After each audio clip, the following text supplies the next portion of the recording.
ខ្លួនគិតអ្វីមួយភូមិគ្មានអ្នកណាចង់លេងជាមួយមិនទាន់ដឹងខ្លួនទៀត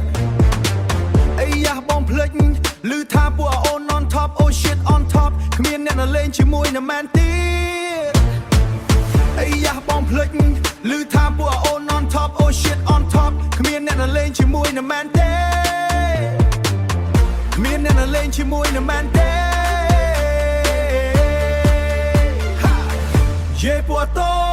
ច still online ពួកក្មេងនេះបានតែក្នុងផ្ទះបានតែក្នុង app បានតែក្នុង app បានតែក្នុងឆាតតើទំនេរបងចង់ណាត់ពួកអាតូចចង់ញ៉ាំកាហ្វេឬក៏អាតូចចង់ញ៉ាំអ្វីក្តៅឬក៏ចង់ញ៉ាំដបស្រាបៀរបងគ្រាន់តែចង់ប្រាប់ថាតិចទៀតក្រុមអូនចាំគីឡូបាញ់តែជាមួយគ្នាអូនឯងទៅបងគ្រាន់តែចង់ប្រាប់ថាតិចទៀតក្រុមអូនចាំគីឡូបាញ់តែជាមួយគ្នាអូនឯងទៅព្រោះអូនឯងចង់ឈ្នះមានគ្រប់ល្បិចមានគ្រប់ល្បិចគ្រប់ក្បាច់គ្រប់ស្នៀតណាតែប្រយ័ត្នតែចរិតឲ្យអូនឯងចង់ឈ្នះ